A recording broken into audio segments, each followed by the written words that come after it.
Hi అండి. ఈరోజు అయితే ఇంట్లోనే ఈజీగా సింపుల్గా వెన్న ఎలా తయారు చేసుకోవాలో చూద్దాం. అసలు వెన్న తీయని రాని వాళ్ళకు కూడా చాలా ఈజీగా చేసుకోవచ్చు.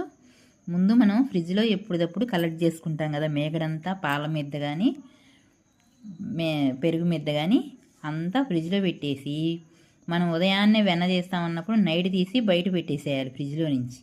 ఉదయాన్నే గిన్నెలో వేసుకొని పప్పు గుత్తితో ఈ విధంగా మెదిపామంటే మెత్తగా వెన్న మనం తిప్పుతుంటేనే వెన్న తయారైపోయిద్ది.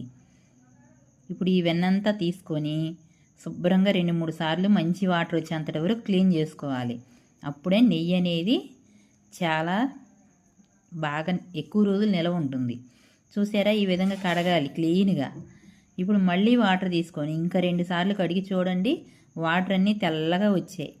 ఇప్పుడు ఈ విధంగా చేసుకున్నప్పుడు వెన్న అనేది స్మెల్ రాకుండా చాలా బాగుంటుంది నెయ్యి. ఇప్పుడు అన్ని వెన్నంతా తీసుకొని వాటర్ లేకుండా కళాయిలు వేసేసుకున్నా నేనైతే. ఇప్పుడు వెన్న బాగా కాసుకుంటే ఎక్కువ రోజులు నిలవ ఉంటుంది, ముక్కు వాసన రాకుండా. ఇప్పుడైతే ఈ విధంగా తిప్పుకుంటూ కాసుకోవాలి. ఒకేసారి నెయ్యి అనేది పొంగుతుంది అనమాట. జాగ్రత్తగా స్టవ్ దగ్గరే ఉండి తిప్పుకుంటూ చూడండి. నెయ్యి అయితే మంచినీళ్ళగా గుమగుమలాడుతుంది ఇల్లంతా. చాలా బాగా వచ్చింది స్వీట్స్ కానీ. బాయ్. మా వీడియో నచ్చితే లైక్ చేయండి.